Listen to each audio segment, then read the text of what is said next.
Good evening, honors graduates, and congratulations to each of you for persevering and reaching this moment in your lives. Not only have you reached this milestone, you have done so during an extremely challenging time as the world responds to COVID-19. While I understand that you may be tempted to define this year by what you've lost, the Upper Midwest Honors Conference that I know you all worked so hard to plan over multiple years, a commencement ceremony at the Sanford Center, and even the event tonight with one last chance to gather as an honors program and to celebrate your achievements as a group. We all feel your loss.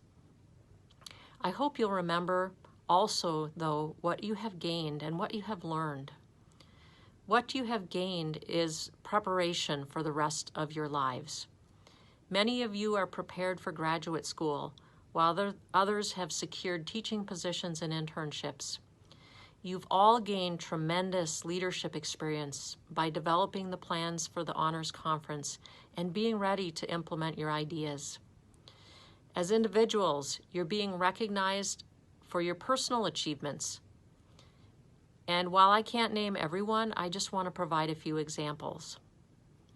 Kylie DeGroat worked with Doctors Clement, Larson, and Rickers on the Post-it project. Kylie was asked to arrange the Post-its into a final artistic design. She chose flowers for this project that brings hope and encouragement to survivors of sexual assault. Caitlin Herbert tutored for 3 years in the Writing Resource Center on campus. Caitlin was an essential collaborator to planning the Upper Midwest Honors Conference. Holly Bursky in Graphic Arts works in the Student Success Center, where she's helped students learn about various resources on campus. She's creating an animated short for her thesis project. Reed Marone helped to found the BSU Lions Club in 2017 and was scheduled to present his honors program thesis at Student Achievement Day. And Sarah Peck served the Student Senate as the Inclusivity Affairs Chair and is actively involved in other campus clubs and organizations on campus. Others in the honors program have demonstrated their creativity through their honors projects. You're all to be commended for your hard work and accomplishments during this very challenging time. In addition to all that you've learned in completing your projects, you've also gained invaluable opportunities for growth. You recognize that each challenge brings with it an opportunity to find solutions. You have proven that you are flexible and you can adapt to change that others may find to be catastrophic. You know that you cannot just survive, but thrive and continue to pursue your dreams through this very difficult situation that we face. While it's true that Minnesota, the country, and the world face great challenges, these lessons that you've learned at BSU have prepared you to meet and overcome them, and they will prepare you very well for the rest of your lives. I want to say thank you and miigwech for all of your hard work and grit. I am so very proud of your accomplishments, and we will not, as a university, forget your successes. Congratulations and best wishes to all of you.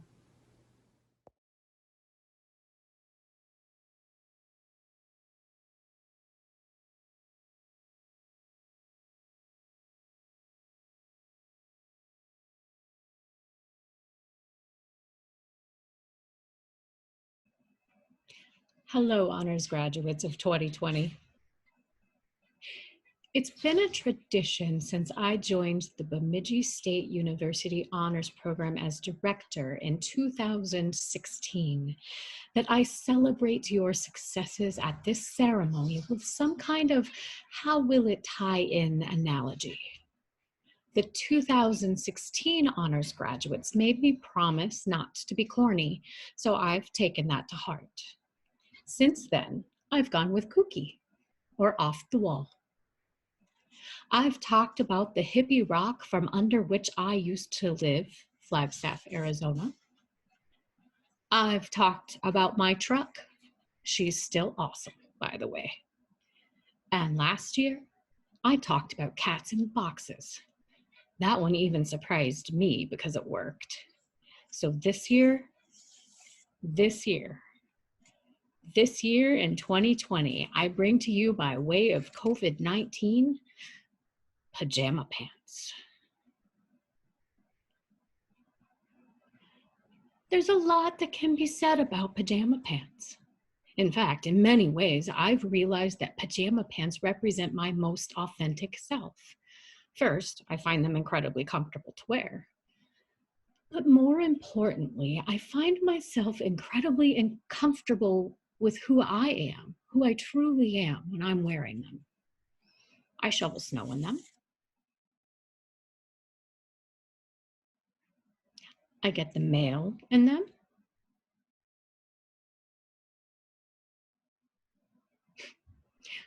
I train my horses in them.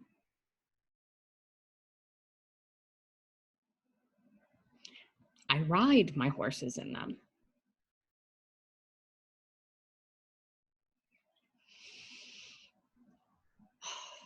And now, I dare you not to laugh at how I appear.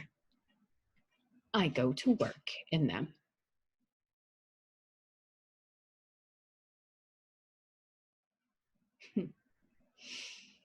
As you can see, my preferred pajama pants are flannel. There are horizontal stripes and vertical stripes. They are washable and resilient. Be like flannel. Experience your life broadly and deeply. Think for yourself broadly and deeply. Let the negativity in life wash away when you can, and be resilient when you can't. My preferred pajama pants are colorful. Most of you know that my profession beyond honors is theater. The one essential component of my field is to evoke in ourselves and others a sense of play. Be colorful. Live your life with a sense of passion. Don't be afraid to play. Don't be afraid to embrace the whimsy. Let the seriousness go for just a little while. Pajama pants are soft. One of theater's greatest directors asked her collaborators to enter the rehearsal room with soft hearts and soft minds. That idea has become my mantra, and I go back to it every single day. Soften your heart to others. Soften your heart to yourselves. Soften your minds to new, sometimes challenging ideas. Class of 2020, we have so much to celebrate, but we also had a rough year. We had to cancel the Upper Midwest Honors Conference, which we've spent 3 years planning. We had to cancel our in-person celebration of your work, and we won't get to mark the end of our time together with commencement, at least not just yet. But we are resilient. By nature of you being on this Zoom, you've proven that to the BSU community. Now, live it. Don't be afraid of how you appear to others. Be comfortable in who you are. Live your authentic self. Be like pajama pants.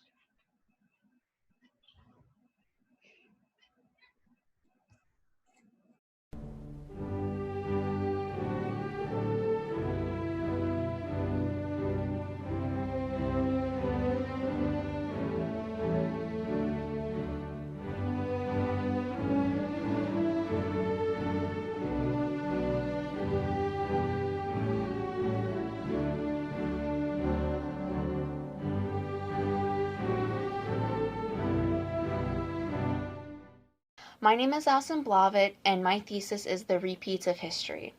In my thesis, I argue that history does repeat itself by using World War I and World War II as an example. My main focus was the reparation payments that Germany had to make as per stipulation to the Treaty of Versailles. The time frame is 1919 to the 1930s, and France was the country that pushed the hardest for Germany to make these reparations because France was the one that was impacted the most by the Great War. This left Germany in economic chaos that left them unprepared for the Great Depression that would happen in the late 1920s. This allowed men like Adolf Hitler to come in and lay blame on the German government and the German Communist Party for why the country was in such a dire situation. He introduced his own economic plan that not only brought Germany out of the Great Depression, but also prepared them for the Second World War. If anything is to be learned from this is that people should study their history, should analyze it so that we do not make the same mistakes our forefathers did. I really enjoyed writing this thesis paper because I want to be a social studies teacher and I want to make sure that these students do know their history so that, again, they don't make the same mistakes and that we make a better world for everyone, not just us. So, thank you for your time.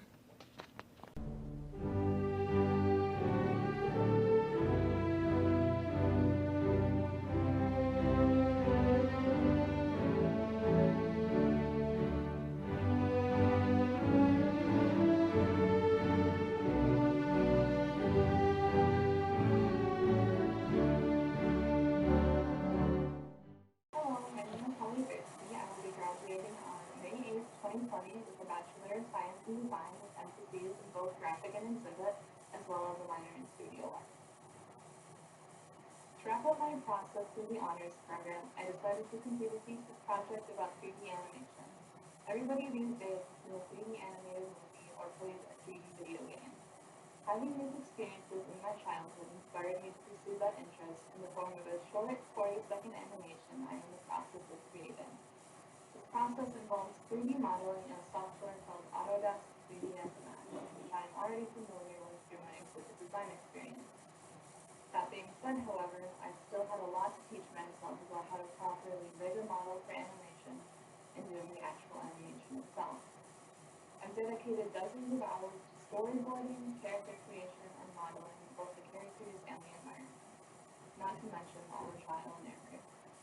The final project will be available to view on my Behance profile by the beginning of June, so check there if you'd like to see the finished project. Thank you to everybody for supporting me throughout college and throughout my time in the honors program, and yeah.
Hello, I'm Caitlin Herbert.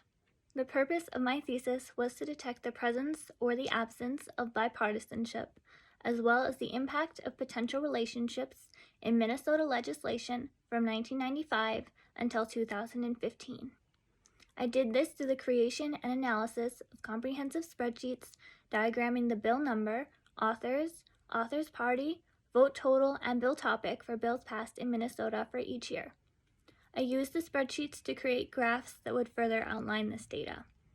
My findings were that the majority of collected bills were bipartisan, that there was a relationship between the bipartisan bills and the total number of bills. There was also a relationship between the number of partisan bills and the number of contested bills overall. However, bill topic did not seem to impact whether a bill was partisan or bipartisan. Thank you.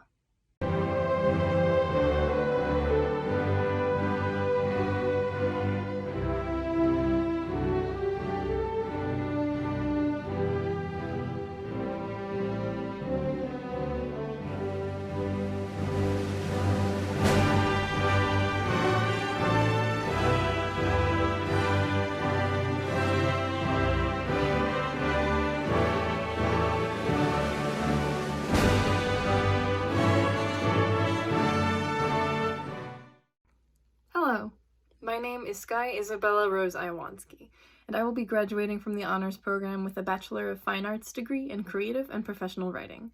For my thesis, I wrote a novella called Stars on the Inside. In this novella, I examine gender and oppression through a fantasy lens. My two main characters, Zephyr, a non-binary person, and Enyo, a warrior woman, come from very different cultural backgrounds, and they argue and clash a lot at first. But as they have discussions and get to know each other better, they come to realizations about themselves and the cultures that they grew up in.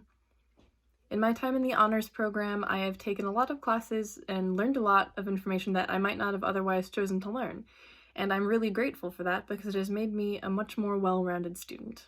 And I have appreciated my 3 years at BSU more than I can say. Thank you so much to all of my professors.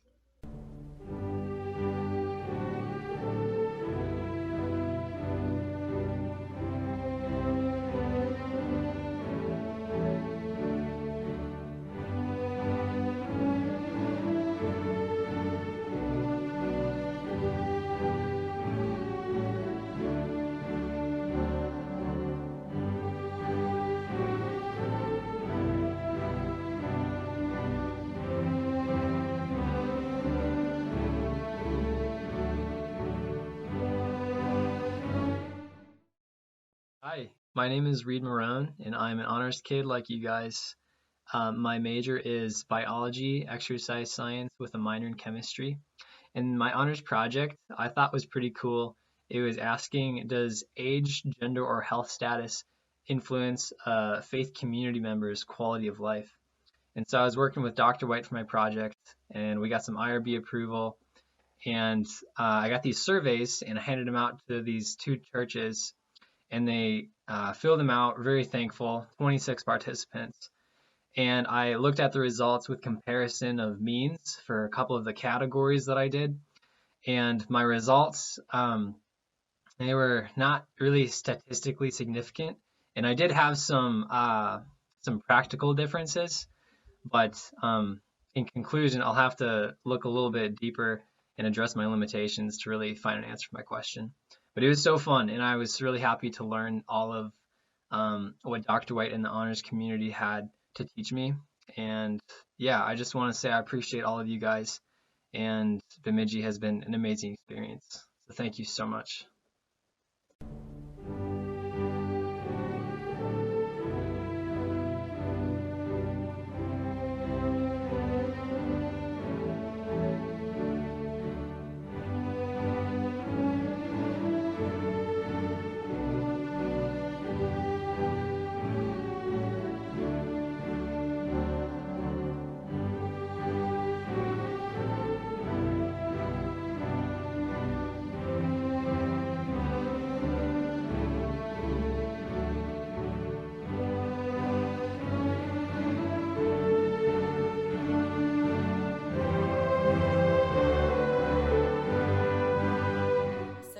And I am graduating with a Bachelor of Science in Computer Information Systems. I chose to write my thesis on the digital divide that currently separates digital natives from digital immigrants. The Oxford Dictionary defines a digital native as a person born or brought up during the age of digital technology and therefore familiar with computers and the internet from an early age. A digital immigrant is defined as a person born or brought up before the widespread use of digital technology. My goal in writing this thesis was to determine whether there was a connection between a person's technological upbringing and the ways they used and were aware of technology. I analyzed socioeconomic factors and determined that age alone does not determine a person's awareness of technology. The picture is actually much larger, and individuals from affluent communities who routinely use digital mediums as learning tools in school or at work have a higher level of technological awareness overall. In conclusion, there are digital natives who lack technological awareness, and there are digital immigrants who possess a great deal of this awareness. A person's digital consumption is directly connected to the technologies they have access to.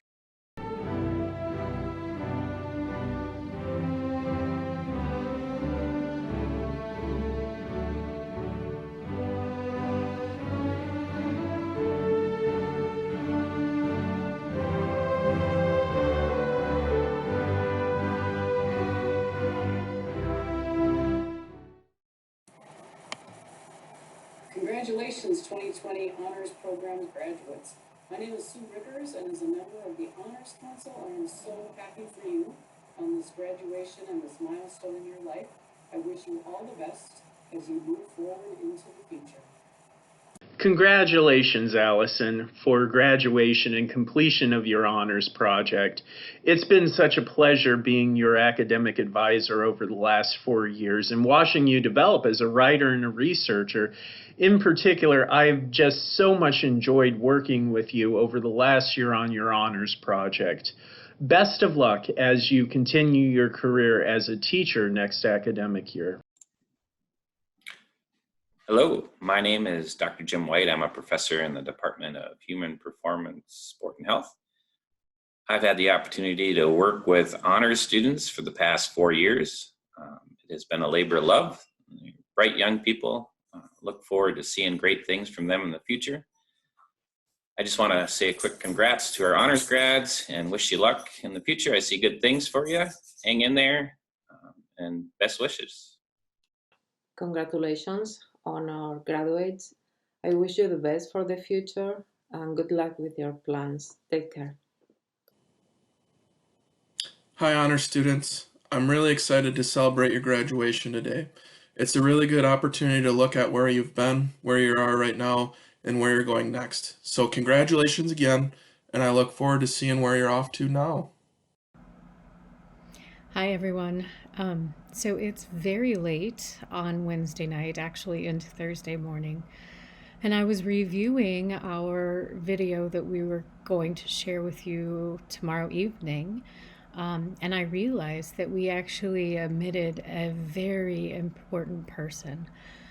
Her name is Cassie Leaport, and she is the office and administrative assistant for the honors program. And without her on our team this year, we absolutely would not have been able to accomplish the things that we've accomplished. She's been an integral part of this team and our program. She's become a friend. And I just want to make sure that we acknowledge all of the incredibly hard work that she's done, including constructing this presentation for you and keeping my head on straight this year. So I just want to say a giant thank you to Cassie for everything she's done for this program, for our students, and for me, and for the university. So thank you, Cassie. You're a rock, and I truly appreciate you. And with that said, I'd like to remind our honor students to wear your pajama pants and enjoy life, have a soft heart, an open mind, and congratulations, y'all, you earned it.